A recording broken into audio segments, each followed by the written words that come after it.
on fait plus attention à la manière dont on se comporte, dont on parle, et donc je pense qu'on arrive donc à un succès beaucoup plus simple et beaucoup plus facile au fur et à mesure. C'est ce qui s'appelle l'expérience. D'accord. Alors vous, aujourd'hui, vous possédez plusieurs centaines d'appartements, notamment dans la région parisienne. Pourtant, vous avez un blog, un groupe d'élite. Vous êtes présent sur les réseaux sociaux. Monsieur Grimm, pourquoi sortir de l'ombre aujourd'hui à plus de 60 ans? Alors, c'est très simple. Moi, j'ai acquis une technique. Aujourd'hui, je suis complètement persuadé que l'avenir et les retraites seront très complexes. À cet effet-là, je vais vous montrer quelque chose que j'ai reçu il y a 3 ans, donc avant que je fasse le blog, qui m'a déterminé. D'accord. J'arrive tout de suite et vous allez voir, c'est une surprise à laquelle vous allez être très étonné. Comme vous le savez, au-dessus de 62 ans, on peut donc prétendre à une retraite.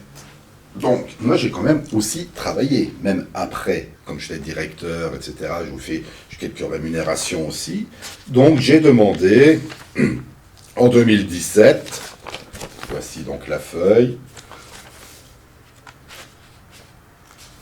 une demande de calcul de mise à la retraite. On m'a dit que j'avais cotisé 141 trimestres, les voici, et que suite à ces 41 trimestres, il y en a plein qui ne compteraient pas, et donc on va me donner 162,55 €, je répète, vous avez bien entendu, 141 trimestres, 162,65 € de retraite. Je suis bien content d'avoir fait de l'immobilier, parce que je n'aurais pas besoin de cette retraite, tout simplement. D'accord. Donc, vous voyez la réponse. D'accord. Donc vous avez un blog, vous avez un coup. Oui. La réponse, elle est là. Justement, je me suis dit, puisque c'est comme ça, ça va arriver à beaucoup d'autres personnes. Donc moi, je vais transmettre ce que je sais faire, en faisant un blog, en faisant des vidéos, en expliquant, selon moi, quelles sont les meilleures techniques d'investissement, la meilleure faisabilité.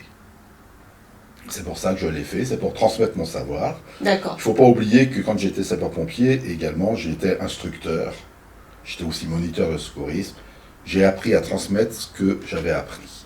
Donc je continue dans cette lignée, parce que c'est une chose que je sais faire. Et je sais aussi parler facilement, je sais m'exprimer, et je sais également donner aussi les motivations, parce que à l'armée, justement, ce qui est important, c'est quand on manage des équipes, c'est d'avoir le mot, la parole et le verbe nécessaire à ce que la motivation soit donc inculpée et immédiate, quoi. Donc c'est ce que je fais. D'accord. Donc vous avez un blog, un groupe d'élite. J'ai un blog, j'ai un groupe. Est-ce que vous répondez aux commentaires? Je réponds aux commentaires. Je suis aussi aidé par un ami à moi qui s'appelle Kim, qui fait partie du système et qui m'aide, et je réponds quand on me pose des questions. Je réponds tous les jours à des commentaires. Je prends 1 heure, je regarde ce qui se passe. D'accord, donc vous prenez 1 heure pour répondre aux gens. Okay. Et je rends service de cette manière-là. Il y en a qui me demandent quelle banque où aller, et si, et ça, je leur réponds directement. D'accord. Sans rien demander en contrepartie. D'accord. Est-ce que vous avez fait des erreurs dans votre parcours, ou c'était parfait de 0 à plusieurs centaines d'appartements? C'est devenu presque parfait parce que j'ai fait toutes les erreurs possibles depuis le début. J'ai eu droit à tout. Alors de toute façon, c'est clair, vous qui m'écoutez, vous qui me voyez, vous qui m'entendez, sachez que toutes les erreurs que vous faites ou que vous avez fait, chaque fois que vous êtes pris les pieds dans le filet, j'ai sans doute fait mieux que vous. Voilà, toutes les erreurs. Toutes les erreurs possibles. D'accord. C'est incroyable. D'accord. Donc il ne faut pas avoir peur d'avoir fait des erreurs. Donc il ne faut pas avoir peur de faire des erreurs. On a fait une erreur, on en tient une leçon et on continue à avancer. Absolument. Alors, pour éviter de faire des erreurs, automatiquement, je me suis dit à un certain moment, alors je parle des erreurs. D'accord. Qu'est-ce que c'est que faire des erreurs? C'est faire confiance à quelqu'un que vous connaissez ou qu'on vous a recommandé. J'ai besoin d'un appartement et de lui louer. Il ne vous paye plus. Par exemple, la deuxième erreur, c'est d'avoir un excès de confiance à ce que vous dit l'agent immobilier, d'acheter un appartement, vous apercevez qu'il va être mis en état de péril.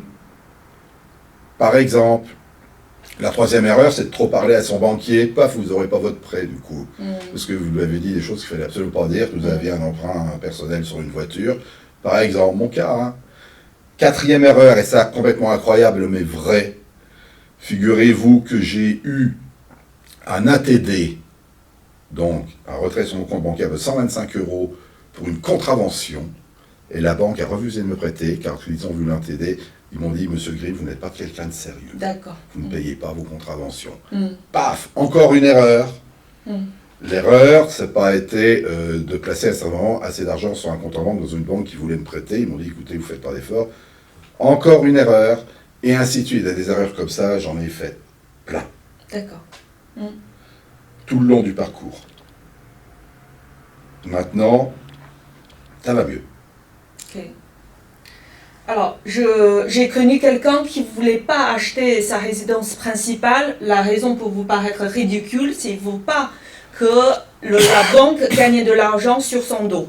Aujourd'hui, il y a plein de gens qui ne veulent pas investir dans l'immobilier de peur que tous les gains partent aux impôts. Qu'est-ce que vous dites à ces gens-là? Tout à l'heure, vous disiez que vous êtes imposé à 65%. Plus. Oui, ben, c'est la vérité. D'accord. Ils ont raison. C'est pour ça qu'il faut de la niaque, de la ténacité, et il faut croire en autre chose quand on veut investir. Mais chacun sa route, chacun son chemin. Si tout le monde investissait dans l'immobilier, on n'aurait plus de locataires. Donc c'est bien qu'il y ait des gens qui ne veulent pas investir. Chacun sa route, chacun son chemin. D'accord. Ce que je fais moi, eux ne sont pas capables de le faire. Mais par contre, ce qu'ils font eux, dans leur métier, moi, je suis complètement incapable de le faire et j'ai besoin d'eux également. Ok. Alors, les premières années, les premiers appartements, est-ce que vous faisiez les travaux vous-même? Est-ce que vous faisiez pour la déclaration? Est-ce que vous faisiez la comptabilité vous-même? Comment ça s'est passé? Alors, je vais vous montrer mes mains. Vous voyez toutes les petites coupures qu'il y a un peu partout? Oui. Ben ça, c'est le ciseau à bois. Ça, c'est un coup d'un cutter.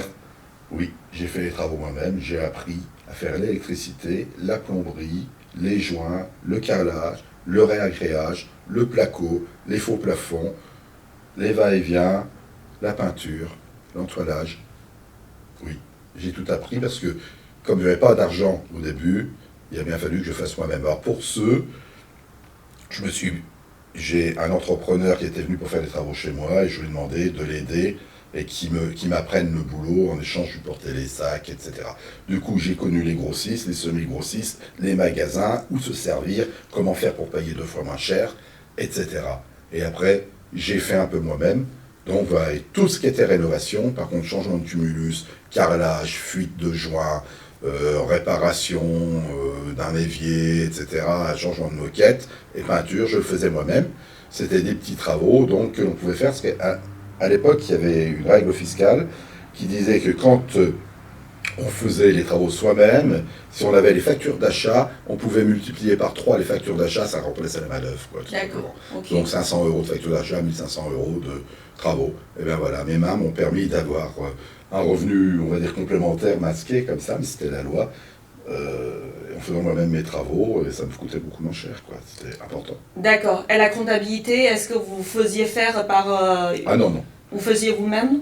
Jusqu'à maintenant, j'ai toujours tout fait moi-même. D'accord. Et je contrôle totalement toutes mes entrées et sorties, toute ma comptabilité, ce qui me permet donc de ne pas avoir de surprise et de pouvoir anticiper en permanence. D'accord. Moi, on m'a toujours appris de me focaliser sur les tâches à plus haute valeur ajoutée et de déléguer les tâches à faible valeur ajoutée.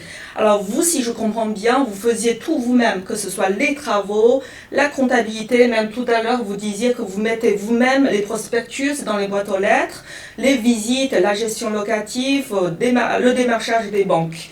Est-ce que c'est par méfiance? Est-ce que c'est par perfectionnisme? Non. 1, j'avais pas d'argent pour payer les autres. D'accord. Numéro 2, ça coûte. 2, si je le faisais moi-même, je faisais des erreurs, comme je vous l'ai dit, une suite d'erreurs devient donc une suite de succès. Donc j'apprenais, je me bonifiais, et après j'avais plus besoin de personne. C'est très simple d'aller voir une banque pendant 1 heure et de discuter avec un banquier, j'ai pas besoin d'un intermédiaire pour ça. Je fais les travaux moi-même, d'accord, mais quand je sais faire les travaux moi-même, je délègue. À un certain moment, j'ai délégué, plus tard. Beaucoup plus tard. D'accord. Au bout de 50, 60 appartements, j'ai délégué. Mais j'avais tellement peu confiance également pour les entreprises que j'ai fait ma propre entreprise de travaux où j'ai employé du personnel. J'ai vu comment ils travaillaient. Ceux qui étaient bons, je les gardais, les autres sont partis d'eux-mêmes. Et donc j'avais une équipe de plusieurs employés, 5 à une certaine époque, qui étaient rémunérés tous les mois, donc, au sein d'une entreprise de travaux. Et je faisais des travaux dans mes propres appartements, dans les structures en SCI, etc. Ce qui m'a permis donc de contrôler toujours le prix d'achat, plus frais de notaire, plus travaux, de contrôler mon budget d'emprunt. D'accord. Parce que je faisais des travaux de façon à ne pas avoir pratiquement de bénéfices pour payer moins cher qu'une autre entreprise, tout simplement. D'accord. Ok. Moi, j'ai été marquée par une phrase qui dit qu'on meurt intellectuellement aujourd'hui à 23 ans ou à 25 ans. Alors, je m'explique. Aujourd'hui, la norme veut que tout le monde possède un bac plus 3 en poche. Donc, à bac plus 3, on a 21 ans. Si on pousse un petit peu les études, on arrive à 23 ans ou à 25 ans. Alors, une fois qu'on a le diplôme en poche, on rentre dans la vie sociale, on a les premières fiches de paye, l'apprentissage, c'est derrière nous, on n'apprend plus. Et vous apprenez tout le temps. À 33 ans, vous apprenez à faire les travaux, à faire de la comptabilité. Est-ce que pour réussir, il faut continuer à apprendre toute la vie? Est-ce qu'on ne peut pas s'asseoir sur les acquis? Comme je vous l'ai dit tout à l'heure, chacun sa route, chacun son chemin. Moi, j'aime la culture. J'aime apprendre, je suis quelqu'un de curieux, voilà. Mais de temps en temps, je vous rassure, je fais le vide. Quand je m'en vais en Thaïlande, je suis sur une petite île qui s'appelle Koh Tao, il n'y a personne, j'ai une maison de 15 mètres carrés sur l'eau, je vois personne pendant 15 jours, je sais faire le vide également. D'accord. Mais je suis quelqu'un de curieux, tellement curieux que j'ai ouvert des galeries d'art également, où je collecte des objets du monde entier et que je mets dans mes galeries d'art à Paris, à Saint-Ouen, où les gens peuvent me voir là-bas et acheter aussi des objets que je ramène de mes randonnées du monde entier. D'accord. Donc curiosité aussi sur les civilisations, etc. Et pas que l'immobilier. Ok. Et les gens qui se font licencier à 35 ans ou à 40 ans, qui disent « ça fait 10, 15, 20 ans que je fais le même métier, je ne sais rien faire d'autre », vous dites « on peut apprendre à tout âge ». Il n'est jamais trop tard pour apprendre. Je vais vous dire, moi, si je n'avais pas de travail, demain matin, j'irais, quand les gens enlèvent leur rideau de fer, les magasins, leur proposer d'aller laver les carreaux de leur vitrine, pour essayer de prendre 10 € par vitrine, quoi. Et puis voilà. Quand on veut travailler, on peut trouver des choses. Naturellement, il faut se remettre en question. Et ça, c'est le problème. Moi, j'ai eu de la chance, parce que je me suis remis en question, donc, de sapeur-pompier à l'immobilier, aux travaux, galeries d'art, etc. Mais je me suis remis en question une seule fois, en fait. C'était l'immobilier, ça m'a réussi tout de suite, donc tant mieux. Mais pour d'autres qui ont des métiers très spécifiques, c'est compliqué. Le gars qui était cordonnier, par exemple, il ne sait rien faire d'autre, ou serrurier, que cordonnier, serrurier. Si demain il perd son boulot, qu'il n'en trouve pas d'autre, c'est grave. C'est un exemple qui est peut-être pas très bon, mais c'est pour donner une image, pour donner une idée. C'est pas facile non plus pour tout le monde. Donc, dans ces cas-là, peut-être qu'il faut être aussi mobile et pas hésiter à déménager pour aller dans une grande métropole pour trouver du boulot à l'endroit où il y a du travail, quoi, tout simplement. D'accord. Ok. Regardez les VTT aujourd'hui, vous voulez trouver du boulot, vous passez l'examen, avant il n'y avait pas besoin, maintenant il y a 2 VTT, vous mettez au volant de votre propre voiture et vous faites taxi, genre Uber, etc. Et vous êtes sûr de gagner 2 000 € par mois. Quoi qu'il arrive, mais là il faut monter à Paris. Voire plus, 3 000 même. C'est tout. Il y a du boulot. Mais il faut être mobile, il faut pouvoir prendre la décision de tout lâcher et tout recommencer. Alors c'est sûr que quand on est marié et qu'on a des enfants, c'est excessivement complexe. D'accord. Alors certains formateurs nous apprennent à faire des négociations systématiques sur un bien immobilier. On peut facilement négocier 1 000 ou 2 000 €. Le risque aujourd'hui dans les zones tendues, c'est si on procède à une négociation, on prend le risque de perdre le bien. Est-ce que vous, pour vos biens, vous faites des négociations systématiques? Comment vous faisiez? Alors, il y a les 2 cas de figure. Il y a le cas de figure où l'appartement, comme tout à l'heure, je vous disais, a un prix qu'il faut terminer, et ce serait inutile de négocier. Il y a l'appartement qui est légèrement surévalué, celui-ci, il va falloir le négocier tout de suite. Mais là, il y a des techniques pour négocier. Moi, c'est pas 2 000 euros quand je négocie, c'est 20 000, 25 000 euros. D'accord. J'ai une technique personnelle de négociation qui fait que la personne en face de moi baisse le prix de 20 euros quoi qu'il arrive. D'accord. C'est tout. C'est quoi la technique? Ah, je peux pas révéler tous les secrets. D'accord. Non plus. Ça marche. C'est pour la prochaine épisode. Mais par exemple, je vous en donnais une. Oui. Dans ces cas-là, immédiats.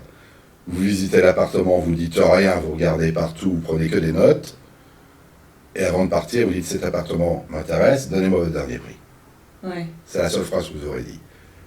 Il vous baisse de 5% tout de suite, voire 10. Sur 100 000 euros, c'est pas 2 000, ça fait 10 000. Vous partez, vous dites merci, je vais vous confirmer ça. Et quand vous mettez la main sur la poignée de la porte de partir, vous retournez, vous allez droit devant lui, droit dans les yeux, et vous lui dites comme ça. Et si je fais content, combien? Et ça, ce n'est que le début de la négociation, parce qu'il y a même un suivi par la suite. D'accord. Ok. Voici un exemple. Super. Alors, les gens, ils attendent toujours le meilleur moment pour investir. Pas plus tard qu'il y a 3 semaines, j'ai vu un reportage qui disent que les prix immobiliers vont baisser de l'ordre à entre 15 et 20% à partir de 2020. Alors, quelle est la meilleure période selon vous pour investir dans l'immobilier? Est-ce que c'est qu'il y a 20 ans, c'est qu'il y a 10 ans ou c'est maintenant? La réponse, elle va être excessivement simple. Autour de moi, dans mon entourage,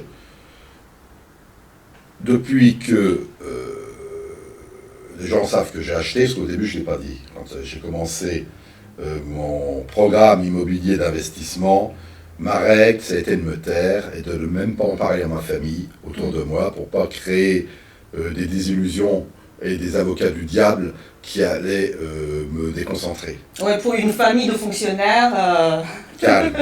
Et même mes amis. Et après, bon voilà, quand j'en discute avec eux, ils me disent toujours la même chose, tous. Ah ouais, ben moi j'attends un peu que ça baisse. Eh bien tous ces amis-là, tous ces gens que je connais également, ça fait 30 ans qu'ils attendent que ça baisse. Et ils n'ont toujours rien acheté. Hein. Il n'y a pas de période, il faut acheter en permanence. Tant qu'on vous prête, il faut acheter. Tant qu'on vous prête, il faut acheter. La règle, prendre d'abord, réfléchir ensuite. D'accord. Alors quand on parle de prêt, justement la question se porte sur le prêt. Comment vous arrivez à emprunter autant? Aujourd'hui, pour emprunter 1 million, c'est facile. 2 millions, ça paraît compliqué. 3 millions, c'est dur. Et vous avez emprunté plusieurs dizaines de millions d'euros. Comment avez-vous fait? Le dossier. Le dossier?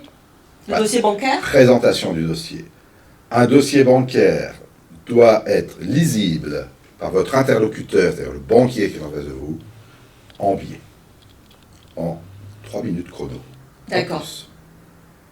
Tout ce que vous mettez dedans, ce ne sont que des exemples, par exemple, des évaluations locatives, des choses comme ça, et que des justificatifs. Il n'a pas besoin de regarder tous les justificatifs. Il n'a pas besoin d'en parler, ils sont dedans. Vous lui dites, tous les justificatifs, je viens de vous dire, sont dedans, avec la page de garde, avec tous les trucs. Numéro 1, 2, 3, 4 qui correspond au justificatif. Ce qu'il faut, c'est l'explication de l'investissement. L'explication de l'investissement. Ce qui est important, c'est que le banquier comprenne que s'il vous prête, il n'y aura aucun risque. Ce qui est important pour vous, c'est que vous sachiez que le banquier, vous allez lui demander le prêt dans sa délégation de mandat. D'accord. Pour ne pas passer au comité. Ok. De toute façon, un banquier qui vous dit on passe au comité, c'est qu'il a déjà validé positif. Il faut le savoir. Donc c'est bien aussi. Mais si vous êtes dans sa délégation de mandat, qui a à peu près 250 000 euros, il peut vous prêter avec sa propre responsabilité. C'est ça qu'il faut arriver à arracher. C'est ça que j'ai fait en permanence. C'est pour ça que j'ai acheté des petites choses. Quant aux immeubles entiers, c'était une autre histoire. Là, c'était une somme de petits studios qui correspondait donc à la même rentabilité qu'un même studio, à la même démarche, mais multiplié par 40, par exemple, parce que c'est le même immeuble. Donc, l'avantage, l'immobilier, l'investissement dans l'immeuble, c'est le Graal, c'est qu'on contrôle soi-même toutes ses charges. D'accord. Moi, j'ai une audience principalement féminine. Les femmes, aujourd'hui, quand elles ont un boulot, quand elles ont des enfants à gérer, est-ce qu'elles peuvent investir dans l'immobilier, puisque tout à l'heure, on disait c'est très chronophage, l'immobilier. Est-ce que vous avez des conseils à donner aux femmes pour qu'ils se lancent dans l'immobilier? Oui. Et d'ailleurs, le conseil est passé carrément... Les conseils que je peux vous donner, j'en ai d'autres que j'ai donnés à d'autres qui sont passés carrément à l'action. J'en ai une amie à moi, je peux citer, qui s'appelle Badra, qui est veuve, 1300 € par mois, elle travaille à G7, donc elle a un enfant à charge qui a 15 ans, avec toute la complication que cela représente. Elle travaille dans Paris et elle habite en banlieue pour payer moins cher son loyer. Je lui ai dit, tu continues de louer et maintenant tu vas suivre ce que je vais te dire. Le matin, le samedi, elle a commencé le samedi. Et bien écoutez, c'est très simple. Au bout d'un an et demi, elle en est déjà à son 10e studio. Elle a déjà emprunté pour 1 500 000 €. Elle a déjà un cash flow de 1 700 € par mois. D'accord. Aujourd'hui. Elle continue de travailler naturellement. Maintenant, donc, ça lui fait 3 000 € par mois qu'elle essaye de mettre un maximum de côté pour la fameuse réserve financière. Et là, elle se pose pendant 6 mois. Elle va réattaquer pour en faire une deuxième couche. D'accord. Ok. Oui, c'est possible.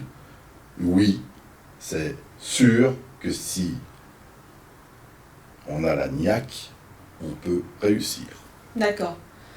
J'avais lu un article dans un journal que vous possédez un immeuble à Saint-Ouen qui était occupé par des dealers, du coup vous n'arrivez pas à les louer. Est-ce que vous pouvez nous raconter cette histoire? Comment ça s'est terminé? Volontiers. Je peux commencer par la fin, ce n'est pas terminé. Ce n'est pas terminé. Déjà, ça fait plusieurs années que ça dure. J'ai écrit à la présidence, préfet de Hauts-de-Seine, préfet de ci, préfet de ça, ministre. Oh, j'ai reçu des lettres au bout de 6 mois, comme quoi ça allait se passer, qu'il n'y avait pas trop de trafic de drogue dans ces endroits-là, que le 93, c'est bizarre que moi je portais plainte, j'étais le seul dans le quartier. Voilà, alors que c'est des navettes, des centaines de voitures tous les jours qui passent même devant le commissariat, aller se fournir. Et mon immeuble est toujours vide, je l'ai complètement bouclé parce que inlouable, les dealers sont devant, carrément. D'accord. Et si on ouvre les portes, ils rentrent dans l'immeuble et ils obligent les locataires à mettre la drogue chez eux, etc. Ça, je ne veux pas jouer, ni avoir aucun risque là-dessus. Ça fait partie maintenant, non pas d'une réserve financière, ni d'une perte financière, ce qui, heureusement, il est payé maintenant. Donc, je l'ai mis dans la partie réserve foncière. Voilà, je voulais bien que je trouve psychologiquement quelque chose pour pas m'énerver. Hein. Donc, réserve foncière.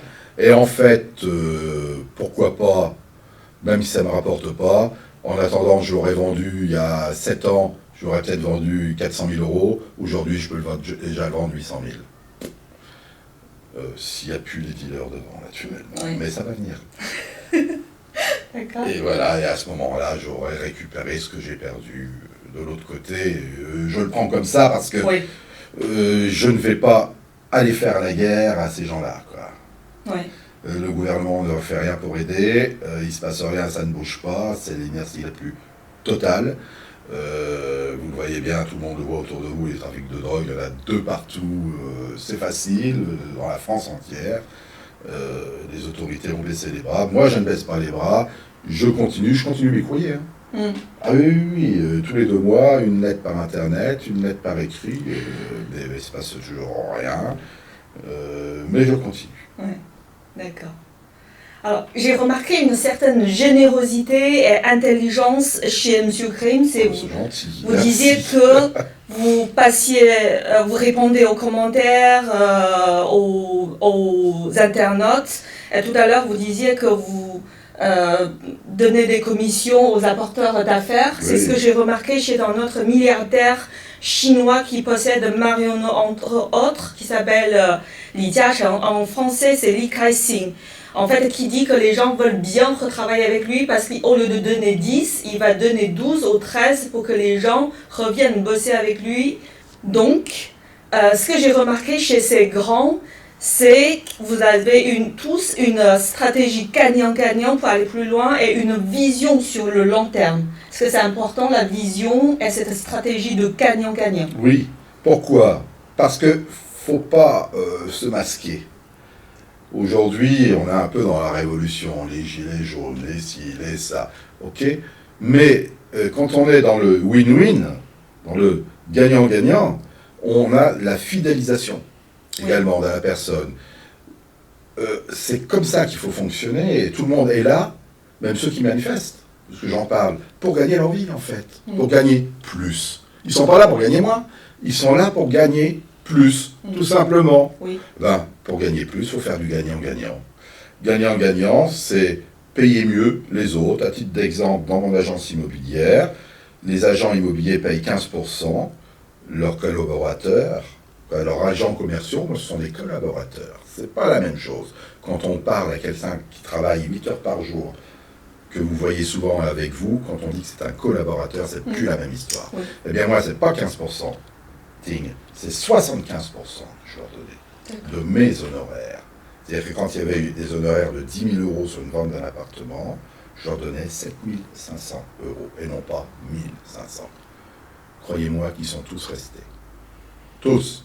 Et quand il y avait une bonne affaire, ils me la donnaient en premier. D'accord. Oui. Immédiat. C'est le win-win. Pareil pour les entreprises. Je n'ai pas hésité quelquefois à leur dire mettez-moi 200 euros de plus, mais moi je veux de la finition. Je veux des vraies finitions, s'il vous plaît.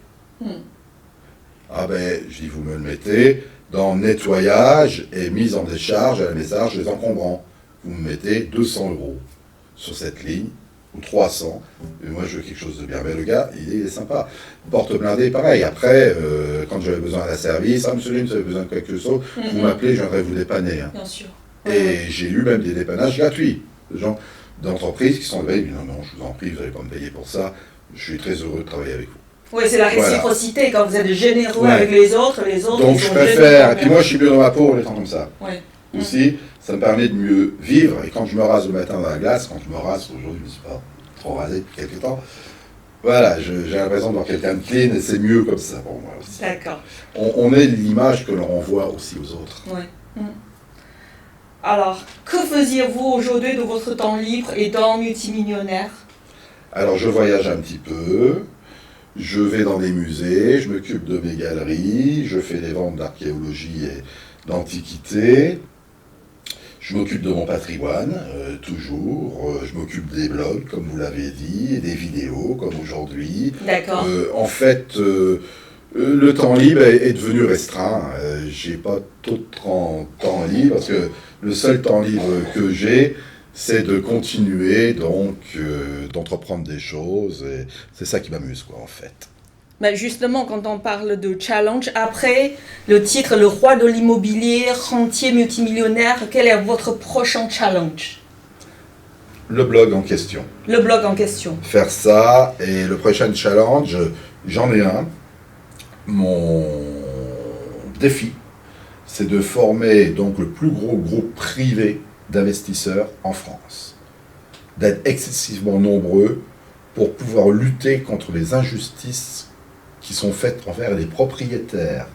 Et oui, parce que vous qui m'écoutez, qui avez déjà investi, ça vous allez le comprendre facilement. On protège plus facilement le locataire que le propriétaire. Puisque on nous fait payer des taxes sur les logements vacants, et puisqu'on nous fait des encadrements des loyers, que c'est le gouvernement qui le décide, je ne vois pas pourquoi on nous oblige donc à mettre des locataires dans lesquels le gouvernement ne se porterait pas garant en cas d'impayé de ses propres locataires qu'on nous impose quelque part. On ne nous impose pas le locataire en question, mais si vous refusez un locataire, vous pouvez avoir une action de justice contre vous également, il faut le savoir, sur un dossier. On vous impose quelque part. Moi, je voudrais qu'il y ait une protection et qu'il y ait un gros club donc d'investisseurs immobiliers afin de faire une force et de pouvoir combattre certaines injustices également et de pouvoir tous s'enrichir au passage. Car comme je vous l'ai dit, il ne faut pas compter sur les retraites. Et ça, c'est mon cheval de bataille. Moi, je ne compte pas sur les retraites. Je n'y crois plus du tout. Et puis, de toute façon, même si vous avez des retraites, ça va être 1 000 euros par mois ou 1 500 euros. Qu'est-ce que vous allez faire avec ça? À 60 ans, on a besoin de plus pour vivre et pour aider ses enfants et petits-enfants. Donc, moi, je veux combattre ça. Et c'est mon cheval de bataille. Voilà. C'est mon prochain objectif, quoi. D'accord. Nous arrivons à la fin de cette interview. Est-ce que vous avez une conclusion, un mot à dire aux internautes? Ah ben oui, la conclusion, c'est celle que je connais bien parce que je le fais pour moi et pour les autres. La conclusion, c'est qu'il faut vraiment maintenant trouver une solution pour investir dans n'importe quoi, mais c'est quand même l'immobilier qui est porteur aujourd'hui, qui est pas si compliqué que ça si on est ordonné, c'est de foncer dans ce type d'investissement, d'être patient, de prendre des emprunts sur 20 ans, et dans 20 ans, tout sera payé. Comme vous le voyez, moi j'ai commencé à l'âge de 34 ans, j'ai réussi plusieurs dizaines d'années plus tard, maintenant c'est votre tour, chacun son tour, et donc ça vous permettra donc d'avoir des revenus, et surtout une chose très importante, ce sont des revenus et des vrais biens immobiliers, que quand le jour où vous disparaîtrez, ne seront pas mangés par l'État, mais seront transmissibles à vos enfants, peut-être même avant petits-enfants, même à vos amis si vous voulez. Et donc c'est un patrimoine qui pourra durer des générations de votre famille si vous le montez bien, si vous savez bien le faire. Et pourquoi pas, ça peut être votre challenge également. Ok. J'espère que vous avez aimé la vidéo. Si vous avez aimé, merci de liker, de la partager, de mettre des commentaires en dessous et je vous dis à bientôt. Au revoir. Au revoir.